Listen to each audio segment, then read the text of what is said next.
창세기 2장 18절부터 25절까지를 함께 교독하겠습니다. 오늘은 가정을 중심으로 이 말씀을 함께 살펴보도록 하겠습니다. 하나님께서 지상에 세운 첫 번째 기관이 가정이라는 사실에서 가정의 중요성은 아무리 말해도 부족할 것입니다. 지난 시간에 말씀을 드린 바와 같이 가정도 한시적인 이 세상에 있을 때에 존재하는 것입니다. 우리가 예수님을 믿으면 아버지가 한 분이 되시죠. 하나님이 아버지가 되고, 그 다음에 믿는 우리를 서로 형제라고 그렇게 부릅니다. 그래서 에베소서에 보면 우리를 하나님의 권속이다라는 말로 표현해서 하나님 안에서 가정이라고 해서 각기 가정이 아니라 한 가정으로 묶어서 말씀하고 있습니다. 그래서 교회는 다른 면에서는 하나님의 가정입니다. 두바이 사랑의 교회는 하나님을 아버지로 모시고 우리 서로가 형제가 된 가족 공동체가 되겠습니다. 우리는 혈육을 따라 가정이 되지 않고 예수 그리스도의 피로 가정이 되었습니다. 피로 인해서 우리가 다시 옛사람이 죽고 거듭난 새 사람을 얻어서 새 생명과 한 목적과 한 방향을 갖고 한 가족이 된 것이 우리 그리스도인의 성도들의 특성입니다. 그러나 오늘 본문은 여러분이 부부를 서로 이루어서 이루는 육신의 가정을 뜻하고 있습니다. 이 육신의 가정이라고 하면 반드시 혈통으로 자식을 낳고 가정을 이루고 그것만이 아닙니다. 성경에 보면 입양도 있었고요. 또 성경에 보면 남편이 죽어서 사별을 하고 재혼이라고 하나요? 그 경우에도 룻기 같은 데 보면 룻은 결혼을 한 번 더 했죠. 그렇지만 하나님은 그 가정에서 다윗의 줄기가 시작되도록 하셨으니까 보통 도덕이나 일반에서 요구하는 가정의 구성과는 조금 폭이 넓다는 사실을 우리가 금방 알 수가 있겠습니다. 그렇다면 예수님 안에서 이루어가는 가정은 어떤 것일까? 여러분은 하나님의 질서를 함께 보도록 해야겠습니다. 이것은 오늘 계신 여러분들이 당대 예수 믿은 분들이 대다수인데 우리 성도님들 가정이 예수님 오실 때까지 진행되는 가문이 되어야 되지 않겠습니까? 그래서 정씨 가문이 예수 가문 되는 거고, 김씨 가문이 예수 가문 되는 거고, 한씨 가문이 예수 가문 되는 거고, 이런 거죠. 본문은 결혼을 해서 가정을 이루는 것도 가정이지만 이미 혈통으로 부모 형제를 모시고 있는 그 한 가족도 가정으로 보아야 됩니다. 그렇다면 우리 중에는 불신자가 있는 가족도 있고 또 모두가 다 예수 믿는 경우도 있고 그렇습니다. 목회하면서 늘 경험하는 바인데요. 나하고 다른 타인을 다른 이웃들을 전도하는 것보다도 가족을 예수께로 이끄는 게 참 어려워요. 쉽지가 않아요. 성령이 특별히 역사하지 않고는 돌아오는 게 쉽지 않다라는 것을 늘 발견을 하는데요. 또 예수 믿고 예수님 안에 가정이 되었지만 과거의 가정과 예수 믿고 새롭게 구성된 가정의 차이를 성도들이 잘 인식하지 못하고 있는 경우가 있어요. 그래서 여러분과 함께 오늘 이 은혜의 말씀을 나누도록 그렇게 하겠습니다. 예수 믿는 가정의 특징은 첫째로 하나님을 예배하는 가정입니다. 오늘 18절까지 읽었는데 우리가 2장의 시작을 보면 1절부터 3절까지 안식일이 나와요. 여러분, 안식일에 우리가 해야 되는 가장 중요한 일은 더도 말고 예배잖아요. 따라서 안식일을 먼저 만드시고 그 다음에 가정을 만드셨던 하나님의 질서를 따라서 예수 믿는 사람의 가정은 하나님을 예배하는 가정으로 서 있어야 합니다. 그래서 신약에 보면 그냥 예배하는 가정 정도가 아니라 가정 자체를 교회로 부르는 경우도 있어요. 우리가 두바이 사랑의 교회로 모이는데 성경에는 여러분의 가족 자체를 교회로 보는 거예요. 그 내용을 한번 살펴보는 게 좋겠습니다. 빌레몬서 1장의 1절을 한번 보시기 바랍니다. 빌레몬서 1장 1절에 1절과 2절을 한번 살펴보시면 좋겠습니다. 다 같이 읽어볼까요? 시작. 갇힌 자 된 바울과 및 형제 디모데는 우리의 사랑을 받는 자요 동력자인 빌레몬과 자매 아피아와 우리와 함께 병사된 아키포와 내 집에 있는 교회에 편지하노니. 여기서 2절에 보면 너의 집에 있는 교회라고 그렇게 기록되어 있죠. 근데 그 구성원들이 아비아는 빌레몬의 부인이고요. 아키포는 빌레몬의 아들입니다. 그러니까 한 가정을 너의 집에 있는 교회라고 말씀하셨어요. 여러분의 가정은 가정인 동시에 교회라는 사실을 여기서 깨닫게 됩니다. 출애굽기 12장을 한번 살펴볼까요? 출애굽기 12장에 보면 6월절 때에 첫 6월절에 관한 내용이 등장합니다. 거기에 12장 3절에 보면 가정과 관련된 소중한 말씀이 하나 나옵니다. 같이 한번 읽어볼까요? 12장 3절 시작. 이스라엘 온 회중에게 말하여 이르라. 이달 열흘에 너희 각자가 어린 양을 취할지니 각 가족대로 그 식구를 위하여 어린 양을 취하되. 여기서 여러분이 어린 양은 예수님을 가리킨다는 걸 알고 계시죠? 그런데 그 어린 양을 취하는데 단위가 뭐예요? 각 개인이라고 말하면서도 여기 보니까 가족대로 식구를 위하여 라고 되어 있다면 하나님은 우리를 구원하시되 가정이 모두가 다 구원받아서 하나님의 가정으로 살기를 바라시는 거예요. 이 사실을 기억하시고 이제부터 여러분이 대를 물려서 여러분의 자녀들도 하나님을 예배하는 가정을 구성하여 살아가도록 이끌어 가시고 또 여러분도 그렇게 사시기를 주의 이름으로 축원합니다. 예배가 이 세상에서 끝나는 게 아니고요. 예배는 요한계시록에 보면 천성에 올라가서도 중단하지 않는 것이 예배예요. 설교는 안 해요. 완성이 됐거든요. 저도 성도님들과 함께 서서 하나님을 찬양하는 찬양의 무리 중에 하나가 될 거예요. 그날까지 우리는 지상에서 예배의 은총을 갖고 살아야 됩니다. 두 번째로는 예수 믿는 가정의 특징은 은혜 안에 사는 가정이라는 것을 꼭 기억하시기 바랍니다. 본문 8절에 보니까 지난 시간에도 우리가 살펴보았죠. 창세기 2장에 보면 8절 말씀에 귀한 말씀이 하나 나와요. 같이 읽겠습니다. 시작.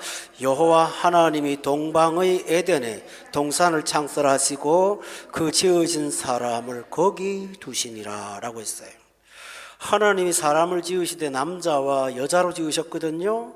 그런데 그 지으신 사람을 거기 두셨다 거기가 어디 곳이냐 하면 9절에 보니까 보기에도 아름답고 먹기에 좋은 나무가 나게 하시는, 10절에 보니까 거기서부터 강이 흘러나와서 온 세상을 풍성케 하는 바로 그 장소가 하나님이 두신 장소예요. 우리가 예수 믿고 불신해서 신자가 되었을 때 이 변화를 잘 인지하지 못할 경우가 있어요. 그러나 하나님은 우리 노력으로 사는 것이 아니고 하나님의 은혜로 사는 영역 안에 우리 가정을 이끌어 들이셨어요. 이 사실을 안다면 세상이 방법을 갖고 이렇게 하면 좋대더라, 저렇게 하면 애들이 효과가 있대더라, 이런 세상의 방법론에 귀를 기울이실 필요가 없어요. 왜냐하면 은혜라고 하는 것은 방법이 아니라 하나님의 능력으로 진행되는 것이기 때문에 이 사실을 여러분이 늘 믿고 사는 사람은 쓸모없는 일에 불안해하거나 조급해하거나 다른 가정은 다 하는데 나는 못한다는 미달되는 것 때문에 불편해하거나 이런 것에서부터 자유로울 수가 있습니다. 다시 반복한다면 하나님은 하나님의 사람들의 가정을 은혜 안에 두셨다라는 사실을 상기하시기 바라고요. 성경에 보면 하나님이 하나님을 소개할 때 아브라함의 하나님, 그 다음에 이삭의 하나님, 야곱의 하나님 이렇게 말하잖아요. 아브라함은 할아버지잖아요. 이삭은 아버지고 야곱의 중심으로 야곱은 아들이고, 그런데 하나님이 아브라함한테 주신 약속과 언약을 이삭에게도 똑같이 말씀하시고 이삭에게 말씀하신 언약을 야곱에게도 동일하게 말씀하시면서 출애굽기에 보면 나를 믿고 순종하고 내 말에 경외하는 사람은 천대에 이르러 복을 받겠다고 말씀하신 것 여러분 기억하시죠? 바로 이와 같이 하나님은 믿는 자들을 은혜 안에 두셔서 그 은혜를 찬양하며 기뻐하며 살도록 하셨다는 사실을 믿고 사시기를 주의 이름으로 축원합니다. 이것은 굉장히 중요한 의식입니다. 노력을 하지 않고 산다고 하는 것이 아니고, 우리가 노력하고 하는 것은 어떤 내 필요를 공급받는 일을 하는 것이 아니고 사실은 하나님께서 우리를 소명 따라 살게 하신 그 은혜에 순종하는 것이지, 얻어지는 것들은 하나님의 은혜 안에 있다는 사실을 꼭 믿으시기를 바랍니다. 하나님이 이 은혜 안에 있는 가정을 가르치기 위해서 아브라함한테 한 가지 하신 일이 있어요. 그거 아시죠? 사라의 몸에 자녀를 주지 않으신 거예요. 그런데 자녀를 주셨죠. 언제 주셨나요? 사람의 힘으로 자녀를 생산할 수 있는 것이 사라졌을 때, 그때서야 하나님이 일하셨죠. 그게 뭘까요? 네 가정은 육신의 혈통을 따라 사는 것이 아니라 하나님의 은혜를 따라 산다는 것을 보여주신 것이죠. 잘 아시는 내용은 이삭이 그 해에 100배나 얻었다라고 할 때 그때가 흉년이잖아요. 은혜 안에 있다는 사실을 여러분이 바로 여기서 보셔야 될 줄로 믿습니다. 저는 가끔 이런 상상을 해봐요. 노아가 방주를 지어서 하나님이 그 안에 들어가게 하셨는데 그 방주의 구조 중에 하나가 없는 게 있어요. 환기가 없어요. 환기가. 빛도 어두워서 안 들어와요. 여러분, 동물을 태웠고 사람도 탔으니 그 배설물만 해도 어마어마하죠. 그 배설물에서 나오는 가스가 화상을 입을 정도로 독하거든요. 그런데 그 안에서 병든 사람 하나도 없었습니다. 그게 뭘까요? 사람이 생각하는 보편적인 지식으로는 그 노아의 방주는 아비규환이 될 거예요. 그런데 은혜가 작용하니까 그런 것들이 다 없어요. 요나서를 우리가 말씀을 듣고 있지만 물고기 뱃속에 들어갔는데 어떻게 안 죽어요? 그죠? 다 뭐죠? 은혜입니다, 여러분. 하나님의 은혜가 우리 가정 안에 있다는 사실을 인식하는 사람은 하나님 명령을 어기고 자기가 뭔가를 더 얻고 더 만들려고 하나님 명령을 불순종하는 그런 어리석은 일을 범하지 않습니다. 여러분이 은혜 안에 있음을 믿는 게 그렇게 큰 힘이라는 사실을 믿으시죠? 네. 바울 사도가 뭐라고 그랬죠? 나의 나 된 것은 하나님의 은혜다. 내가 다른 사람보다 더 수고를 많이 했지만 그것도 하나님의 은혜다. 이 은혜라는 사실을 의식하고 사는 자와 아닌 자와는 정말 차이가 많습니다. 여러분은 늘 은혜 안에서 은혜를 기뻐하며 사실 때 하나님이 계속 은혜를 베풀어 주실 줄로 믿으시기를 바랍니다. 하나 더 예를 들게요. 구약 성경에 보면 열왕기상하라는 성경이 나오죠. 거기는 10왕이니까 왕들에 대한 일대기를 기록해 놨는데요.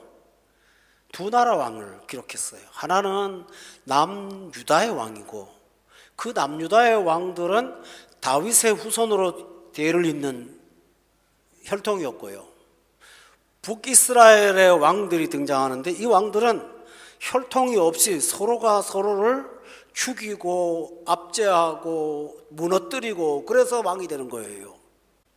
근데 언제든지 보면 북이스라엘 쪽에 군사력도 강하고 경제력도 강했어요. 오히려 남유다가 좀 빈약하고 그럼에도 불구하고 하나님께서 인정하신 왕가는 다윗의 왕가예요. 왜냐하면 하나님이 내가 다윗을 통해서 내 뜻을 이루겠다고 약속을 하셨거든요. 그리고 다윗이 죽기 전에 하나님이 다윗한테 약속했어요. 너의 왕위가 영원하리라. 그래서 하나님은 그 강대한 북이스라엘의 그 힘을 갖고도 평안을 누리지 못한 그 능력을 남유다에 허락하셔서 살았다는 것을 여러분이 성경을 통해서 볼 수가 있어요. 제가 이렇게 긴 이야기를 자꾸 말씀을 드리는 까닭은 내 가정이 은혜 안에 있다는 사실을 기억하는 것보다 더 중요한 게 없기 때문입니다. 그걸 모르면 교회 일주일에 한두 번 나오는 이 교회 생활조차도 빼갖고 노력하는데 그걸 갖다 쓰기도 하고 그렇게 합니다. 여러분 기억나시죠? 말씀이 여호와께서 집을 세우지 아니하시면 세우는 자의 수고가 헛것이라고 하셨다는 사실을 기억하시고 항상 내 가정에는 은혜가 있다는 사실, 거기 두셨다는 사실을 믿고 사시기를 바랍니다. 세 번째로 예수 믿는 가정의 특징은 말씀 따라 사는 가정이라는 사실입니다. 가정을 만들고 하나님께서 첫 번째 말씀하신 명령이 있습니다. 17절에 나오죠. 16절, 17절 두 절입니다. 가정을 만드시고 하나님께서 어떤 것을 먹고 어떤 것을 먹지 마라. 십계명이 뭐죠? 하라, 말하라. 그런데 하라고 명령하실 분도 말하라고 명령하실 분도 하나님밖에 없습니다. 예수 믿는 가정은 가장의 생각을 따라 사는 게 아닙니다. 예수 믿는 가정은 세상처럼 성공을 추구하며 사는 것도 아닙니다. 예수 믿는 사람은 가정은 하나님 말씀에 순종하며 사는 게 믿는 자의 가정입니다. 아무리 합리적이고 어떤 사안이 급하더라도 내 가정의 우선순위는 하나님 말씀 지키는 거다. 여러분 가정이 아닌 개인이라도 이 기준을 꼭 지키시고 사시기를 주의 이름으로 축원합니다. 성경은 이렇게 말합니다. 하나님의 명령 안에 행복이 있다고요. 오늘날 내가 너에게 명하는 것은 너희의 행복을 위한 것이다. 나의 행복만일까요? 타인의 행복도 있습니다. 하나님의 영광이 있습니다. 그러므로 말씀에 순종하면 내가 내 판단으로 사는 것보다 수많은 면에서 더욱 유익을 끼칠 수 있다는 사실을 믿으세요. 당장에는 눈앞에 보이지 않을지 모르지만 더 풍성한 열매를 맺게 된다는 사실을 믿고 사시기를 바랍니다. 이것이 우리 가정이 할 일입니다. 가정 안에 부부 간에 서로 이견이 있을 수도 있고 부모와 자식 간에 서로 의견이 다를 수도 있습니다. 그때 부모의 권위에 따라야 됩니까? 맞습니다. 그렇지만 그 부모의 권위가 하나님의 말씀에 합할 때, 하나님의 말씀에 근거한 권위가 될 때 아이들은 하나님께 순종하듯이 부모에게도 순종합니다. 그러므로 여러분의 가정에 항상 말씀이 서 있기를 예수 이름으로 축원합니다. 네 번째입니다. 하나님은 예수 믿는 가정이 소명으로 사는 가정으로 살도록 만드셨습니다. 여러분 잘 보세요. 온 식구들이 나가서 노동하고 일합니다. 그런데 불신의 사람들은 내가 이렇게 해야 밥 벌어야 자식을 키우고 먹이고 살릴 수 있어.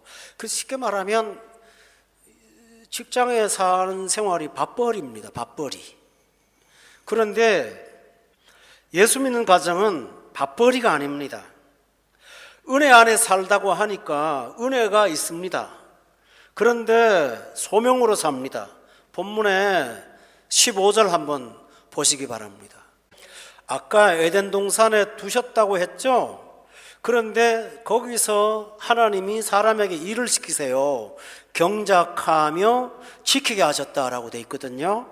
그런데 5절을 한번 보세요. 여호와 하나님이 땅에 비를 내리지 아니하셨고 땅을 갈 사람도 없었으므로, 다시 말하면 하나님이 사람을 통해서 일하고자 원하시기에 하나님께서 창조를 하시고도 아직도 그 질서가 온전히 진행되지 않도록 막아놓으셨어요. 그리고 사람한테 경작해라, 지키게 하라 라고 명령하셨어요. 그렇다면 성도 여러분, 우리가 직장 생활을 해요. 이거 한 달에 하면 월급이 얼마야?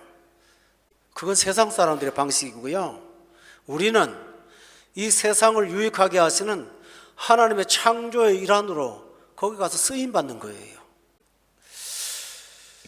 이 차이가 굉장히 중요해요.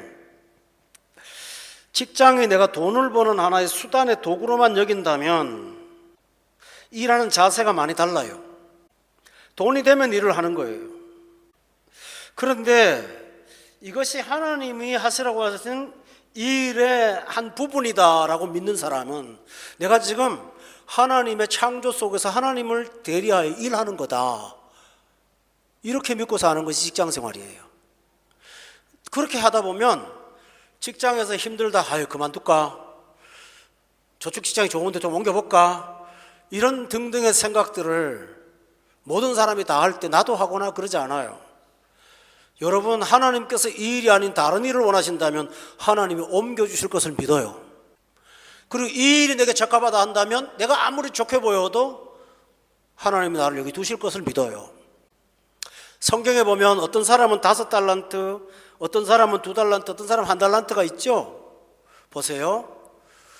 어떤 회사에 사장이 되어서는 안 될 사람도 있고 사장이 되어야 될 사람도 있는 거예요. 그 나름대로 하나님이 사람마다 각자에게 재능을 주셨거든요.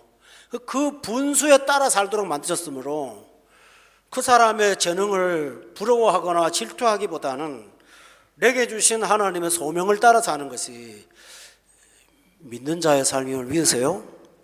이것입니다. 그래서 내가 맡은 일, 내가 공부하는 것, 이 모든 것이 하나님이 하나님의 일을 위해서 나를 참여시켰다라는 사실을 믿으시면서 좀 더 신중하게 말한다면 우리를 하나님의 동역자로 부르셨다, 이렇게 믿으시기 바랍니다. 쉬운 예를 하나 드릴게요. 목회자를 보세요. 저는 불완전해요. 어떨 때는 틀리는 말도 하고요. 어떨 때는 감정이 섞이기도 하고요. 참 온전하지가 않아요. 그렇지만 하나님께서 저 같은 사람을 쓰세요. 그게 하나님의 방법이에요. 사람이 없으므로 아직도 비를 안 내리신 것처럼 그 사람이 가야만 하실 수 있도록 역사하시는 하나님. 루디아가 문밖 강가에 나가서 기도하며 하나님을 찾고 있을 때 하나님이 직접 말씀하지 않고 그 바쁘게 일하는 바울을 차출해서 가라고 명령하시는 하나님이시죠. 그렇다면 하나님께서 나를 지금 이 자리에 보내셨습니다 하고 여러분의 직장과 삶을 하나님의 소명의 자리로 믿으시기 바랍니다. 이 굉장히 중요한 거예요. 너무너무 중요한 거예요. 그러면 돈 벌지 말란 말일까요? 여러분, 팀 켈러라는 목사님의 책에서 제가 참 은혜 받은 게 있어요. 장사를 하는 사람은 돈을 많이 벌으라는 거예요. 수입을 증대해서 하나님의 영광을 위해서 사는 것, 이것이 소명이다라고 했어요. 편법으로 써가지고는 영광을 못 쓰죠. 성실하고 충성되이 일해서 수입을 증대하여 하나님의 나라를 위해서 쓰라고 말씀하셨습니다. 그러면 그 교회에다 갖다 바치는 것만을 말할까요? 아니요. 우리 자녀들을 가치 있는 공부를 투자해서 시켜서 그 아이로 하여금 하나님의 도구가 되도록 이끌어주는 것도 영적으로 투자하는 것이에요. 아멘? 그래서 우리 신자들은 무슨 일을 선택할 때 이 일이 하나님 나라를 위한 것인가를 판단하고 그 일을 위해서는 투자하는 것이 바로 하나님 나라를 위한 것임을 믿으시기 바랍니다. 물론 교회 생활에서도 인색하서는 안 될 것입니다. 여러분, 풍요해서 하나님의 나라가 더욱 왕성해지는 거 얼마나 귀한 일입니까? 그 모본을 예수님께서 보내주셨습니다. 예수님께서 30년 동안 하신 일이 있어요. 30년 동안이라고 하기는 아마 장성해서 하셨겠죠. 한 20년 정도 조금 못되게 하지 않으셨을까 생각하는데 목 쑤셨어요, 예수님이. 주님께서는 당신이 목수로, 전설에 의하면 요셉이 일찍 세상을 떠났답니다. 아마 하나님께서 의도하신 것 같아요. 하나님이 아버지시니까요. 그래서 그 어린 동생들과 그 홀로 되신 어머니를 복양한 것이 예수님이 하신 일이었다라고 말하고 있습니다. 여러분, 주님도 그리 하셨다면 우리 역시 그래야 되지 않을까요? 그러므로 내게 주신 일들이 하나님이 내게 허락하신 소명이다. 믿으시죠? 그렇게 사는 것입니다. 다섯 번째를 말씀을 드리겠습니다. 아까는 은혜 안에 산다고 그랬는데요, 은혜라는 말은 공로 없이 받는 은총을 말하지만 지금 말씀드리고는 다섯 번째로는 축복 안에 사는 가정이라는 것을 여러분이 기억하시기 바랍니다. 왜 그럴까? 2장 19절에 보세요. 여기서 축복이라고 제가 말씀을 드린 까닭은 19절에 보니까 그들을 그에게로 이끌어 가시니라고 했거든요. 아담은 하나님이 보내주신 동물을 보면서 이름을 짓는 일을 했지, 낙타를 잡으러 뛰어다니거나 사자를 잡으려고 쫓아다니거나 그런 수고를 하지 않으셨어요. 여러분 기억하시기 바랍니다. 저 따라 해볼래요? 이끌어 오시는 하나님. 그렇다면 우리 가정에도 필요에 따라서 하나님이 우리의 필요들을 이끌어 오실 줄로 믿습니다. 이것이 축복이에요. 이 세상의 사람은 자기가 이끌고 자기가 만들려고 합니다. 그러니까 사람의 수단과 방법을 쓰고 하나님께 불순종하고 그럽니다. 그런데 하나님께서 이끌어 오시는 사람은 그 이끌어 오신 것에 대해서 반응하며 살게 되는 것이지요. 22절에 보니까 그 갈빗대로 여자를 만드시고 그를 아담에게로 뭐 했나요? 똑같이 말하죠. 이끌어 오셨다라고 했어요. 가나안 땅을 하나님께서 가라고 말씀하셨죠. 그런데 하나님께서 가나안 땅을 향하여 뭐라고 했냐면요, 너희에게 허락하신 약속의 땅이라고 말씀하셨어요. 허락하신 땅이라고. 그러니까 예수 믿는 사람은 어떤 일을 발생케 하는 것이 아니고 하나님이 이끌어 오신 것에 반응하며 사는 것이 믿는 자의 특성이에요. 그래서 믿는 사람은 늘 하나님을 바라보고 기다려요. 그리고 민감하게 반응해요. 이 일이 하나님이 하신 것인가? 인간의 어떤 사단의 전략인가? 욕심인가? 나를 유혹하는 것인가를 잘 분별해야 돼요. 그래서 하나님이 이끌어 오신 것은 성령이 함께하는 특징들이 많이 있어요. 그 안에는 문도 하나씩 열리고요. 그런 것들을 보면서 여러분은 하나님의 은혜에 반응하며 살아가시는 여러분이 되시기를 주의 이름으로 축원합니다. 마지막 여섯 번째 말씀을 드리겠습니다. 우리 예수 믿는 가정은 사랑 안에서 사는 가정입니다.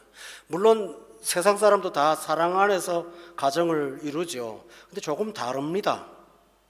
23절에 한번 보시지요. 아담의 고백을 제가 함께 읽자고 했습니다. 여기서 우리가 24절에 있는 말씀과 연결하면 됩니다. 그러므로 남자가 부모를 떠나 그의 아내와 합했다라는 말이 나오죠. 사랑은 감정 이전에 진정한 연합입니다. 그리고 25절에 아담과 그의 아내가 벌거벗었으나 부끄러워하지 아니하니라 하는 말은 서로가 서로를 자랑스러워한다라는 말뜻도 되겠습니다.